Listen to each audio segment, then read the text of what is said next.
Assalamualaikum warahmatullahi wabarakatuh. Alhamdulillahirabbil alamin wassalatu wassalamu ala asrofil anbiya'i wal mursalin wa ala alihi washabihi ajmain amma ba'du.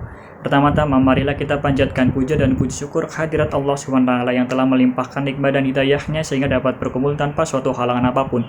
Selawat salam senantiasa kita panjatkan kepada junjungan Nabi Agung Muhammad sallallahu alaihi wasallam yang kita nantikan syafaatnya kelak di yaumil akhir.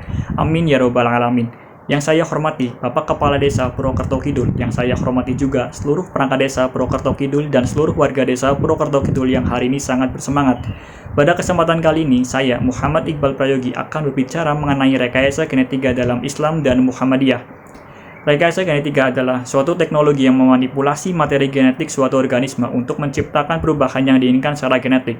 Topik ini seringkali menjadi perbincangan dan memiliki banyak sudut pandang, terutama dari sudut pandang agama, termasuk dalam agama Islam. Dalam konteks Islam, penggunaan rekayasa genetika jalan dengan keyakinan bahwa Allah adalah pencipta alam semesta dan segala isinya.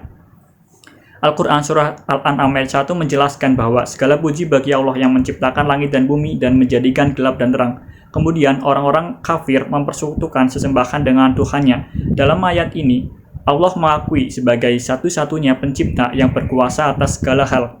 Namun, sejalan dengan keyakinan tersebut, Islam menekankan pentingnya pemeliharaan dan tanggung jawab terhadap alam semesta yang telah diberikan oleh Allah.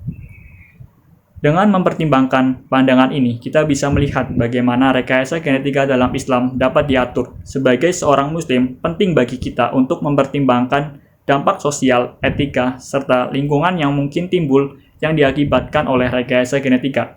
Rekayasa genetika dapat memiliki manfaat yang besar bagi kesehatan manusia, pertanian, dan lingkungan.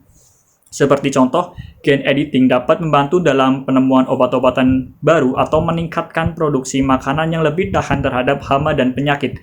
Namun, di lain sisi, ada juga potensi risiko dan konsekuensi negatif dari praktik rekayasa genetika yang perlu dipertimbangkan secara cermat. Sebagai seorang Muslim, kita harus memastikan bahwa manipulasi genetik yang dilakukan tidak melanggar prinsip-prinsip syariah Islam, seperti menghasilkan organisme hasil rekayasa yang haram dikonsumsi, merusak lingkungan hidup, atau melanggar kode etik dan nilai-nilai kemanusiaan.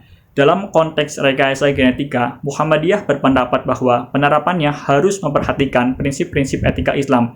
Rekayasa genetika tidak boleh digunakan secara sembarangan atau tanpa pertimbangan etika yang tepat. Muhammadiyah menekankan pentingnya kehati-hatian dalam mengimplementasikan teknologi ini serta menilai dampak sosial, ekonomi, dan lingkungan yang mungkin timbul.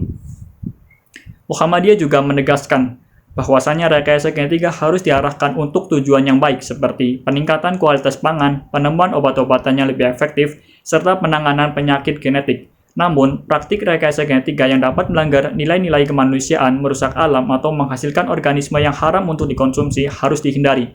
Selain itu, Muhammadiyah juga mendorong perlunya pengawasan yang ketat dan transparansi dalam pengembangan teknologi rekayasa genetika. Hal ini dimaksudkan agar penelitian dilakukan dengan penuh tanggung jawab dan dapat diawasi oleh pihak-pihak yang berwenang untuk memastikan bahwa penerapannya sesuai dengan ketentuan syariat Islam. Dalam menghadapi isu rekayasa genetika, Muhammadiyah meyakini pentingnya pendekatan holistik yang mencakup aspek-aspek agama, ilmu pengetahuan, serta etika. Pandangan Muhammadiyah terhadap rekayasa genetika didasarkan pada nilai-nilai Islam yang menghargai nilai-nilai kemanusiaan, keadilan, dan pemeliharaan alam semesta. Oleh karena itu, dalam menghadapi dilema rekayasa genetika, penting bagi kita sebagai umat Muslim untuk menjadi cerdas dan bijaksana, memahami pandangan agama dan prinsip-prinsip Islam yang berlaku, serta mendengarkan pendapat dari para ulama dan ahli dalam bidang tersebut. Sebagai penutup, rekayasa genetika dalam Islam adalah topik yang kompleks dan menantang. Namun, dengan pengetahuan, pemikiran kritis, serta pertimbangan etika yang benar, kita dapat menavigasi tantangan ini dengan baik. Semoga kita semua dapat mempraktikkan rekayasa genetika dengan bijaksana untuk kebaikan umat manusia dan dalam kerangka pemeliharaan yang baik terhadap alam semesta yang diciptakan oleh Allah. Wabillahi taufiq wal hidayah. Wassalamualaikum warahmatullahi wabarakatuh.